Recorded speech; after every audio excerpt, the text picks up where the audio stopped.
All right, everybody, we are back on this beautiful day of giving here at Marymount University. I am joined here by Dr. Brianna Clark-Williams, Director for Career Development. And what a title and what a woman you are here at Marymount with, our wonderful Career Center. I'm excited to sit down here and chat with you and, on this beautiful day of giving. So you have done a lot to elevate the Career Center for career development and community engagement. Can you tell me a little bit about what it's like, working in the career development, part and, getting to deal with a lot of our students on a one-on-one basis, whether it be with internships or, maybe that next step? Yeah, no, it's been quite a whirlwind. We are always going. We just actually had a career fair yesterday for our design and art students, but we really wanted to build a strong foundation. We have 3 pillars: to educate, empower, and advocate. So we tell students all the time, we provide you with tools, not necessarily jobs, because no one can guarantee that, but we want to help you navigate and sustain once you get out of there. Because I always ask students, hey, why did you come to college? Mm-hmm. And everyone says, to make friends, to network, and do what? And I said, but ultimately, right, you have a career aspiration. Right. So we really consider ourselves more co-curricular to really strengthen the wonderful work of our faculty, what they're learning in the classroom in each discipline. So we're kind of a Jane and of all trades and really supporting students, but really going out there to our community, really advocating for our students and telling them what they're learning, and how we can make sure that we have a pipeline for them when they leave here at Marymount. Yeah, so actually my next question, I learned about this in a class I had. It was fashion merchandising, marketing, something along the lines. I don't remember the exact name of it, but we talked about this a lot in my class. It's the career closet, designed to help students look and feel their best as they transition into the workplace. Can you tell me a little bit about this? I know Bridget, she was in my class. She played a really large role in this and talked about it a little bit. Can you tell me a little bit more about that as well? Absolutely. So this was a contact given to us by President Becerra with Women Giving Back, and they're a nonprofit that really supports and works with other institutions to provide what is called a career closet. So we understand our students come from different walks of life. They may not have access to different clothing, and we wanted our students to feel empowered when it came to networking events, maybe interviews, to have professional dress at no cost. So we have that closet, and Bridget was one of our interns, because each summer we take on interns to give them that exposure, say, hey, what do you want to do, and how that fits our needs, because our students mobilize all the work that we do. So she's literally interfaced with this nonprofit, created the framework, how we're going to track donations, how we're going to set appointments. So she was really phenomenal in that. So it is open now for students who have any opportunities to interview, connect, or just want some professional dress that they may or may not have the means of getting.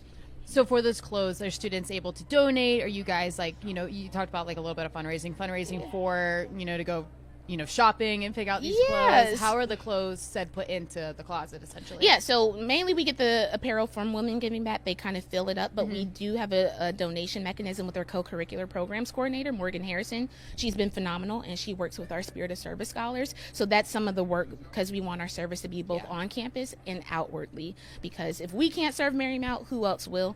So there are mechanisms there, and they would just need to contact at our main email, ccdce@marymount.edu. Gotcha. Yeah. Perfect. So thinking about, the Career Development Center, what are some of the ways that the job market has changed in the recent years? Which you and I are, you're sitting here, you laugh as I say that, and I'm sitting here, I'm like, wow, has it changed? Even since I started paying attention to my 4 years here, it's changed tremendously. What have you seen, in the last couple of years? Yeah, I think the biggest change, first, the pandemic, right? This idea of what work modality looks like. A lot of it before was traditional in person, but now there's been a bit more flexibility of a hybrid schedule, maybe online. And now with the socio-political climate and the displacement of federal workers, it's highly, highly competitive. So what I've always told students, again, we can't guarantee any employment, but we can give you strategies. And this idea of cold applying, just submitting an application and hoping for the best is null and void. It's really going out there and forming relationships, not so much transactional, but authentic ones, because we've all heard the saying, it's not about what you know, it's about who you know, and a step further is about who knows you. So really validating yourself on platforms such as LinkedIn, going to these alumni events, going to sporting events, going to homecoming, and really formulating those connections is what we really emphasize. But yeah, it's a highly competitive market. There's I talk to recruiters all the time. They fill thousands of applications each day. So if you can do something to set yourself apart, that will make you the strongest candidate. So that kind of, talks a little bit about what are some of the biggest challenges for Marymount students entering the workforce? Obviously you talk about setting yourself apart from, the person sitting next to you, essentially. But what are some of the, like, what are other challenges along with that? And, Yeah. you know, maybe not even just challenges, like different ways to overcome them, you know, in simple terms. Obviously, like, there's a lot of things we could sit down, I'm sure, have hours of conversation about this. Do we have that right now? No. Yeah. I'll come and visit you in your office one day for that. But Yeah.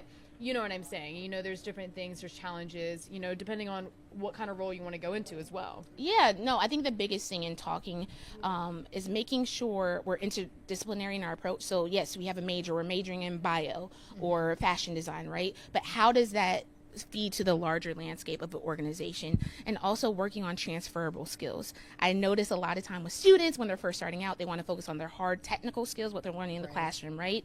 But employers are really looking like, can you adapt? What does your professional communication look like? Can you send a calendar invite?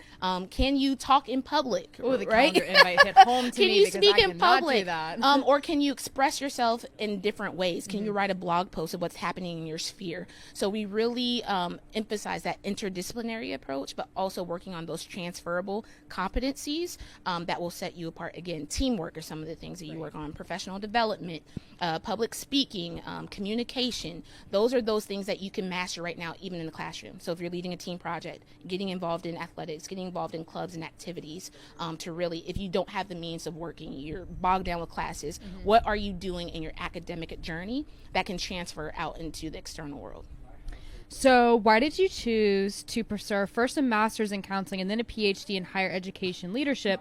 And, you know, how has that experience impacted how you work with our students here at Marymount? Because your counseling and your PhD in education, higher education, they all kind of I would assume everything a little goes hand in hand. Yeah, absolutely. So when I was an undergraduate student at Virginia State University, I was a student athlete, but I also was undecided in what I wanted to do. I knew I wanted to help people. I didn't know what that looked like. I had a dad that was he's military, I'm a military kid, business or biology, because in his mind that's what success looked like, and I had a mom that said follow your heart. So it was kind of like which way do I go? So I ended up majoring in family and consumer sciences, and what any I think student does who doesn't know what they're going to do outside of graduate, they go to grad school. So I went to counseling. I originally went for like school counseling, but I realized I really enjoyed the college age population. By that time I did new student orientation, I was working in higher ed, so I went the college counseling route. So I'm clinically trained to do therapy work, but I went more the career route because I found that is a highly sensitive topic. People enter into these conversations about their careers in different ways. There's different traumas based off loved ones, their own experiences, and it was really important. And I went for my PhD because during my working world, I was also in a career role. I was frustrated. A lot of decisions being made in the name of students, but not considering the students. So I noticed the folks making those decisions had letters behind their name. So I was like, let me go to school. And it was a transformational experience at Howard University, focusing on policy and education. And you're right, it directly speaks to it, because even my work now, I work with the state of Virginia. We were able to secure a grant to really expose and expand experiential learning even more in a non-linear way, because right now a lot of people think internship in a traditional sense, but we want to emphasize experiential learning. So maybe project-based, or if someone wants to do research, because every student doesn't want to go corporate, right? So we wanted to expand that opportunity. So that's a lot of the work I'm doing and advocating with my policy background. So that's how and then like you said, counseling, talking to folks, talking to my staff, talking to students, talking to employers, and seeing what the needs are and seeing how we can feed them. All right, Brianna, I want to thank you so much for joining us problem. on this beautiful day of giving. It was a pleasure talking to you. I always hear, you know, so much about your department and what great it is for the university. I think I will have had hands-on experience with you guys with my own internship, so I know good and well you guys are a positive outlook on Marymount University. So I want to thank you for taking the time out of your day to sit down here and chat with me today on Day of Giving. It is my pleasure. Thank you, and give the CCDC.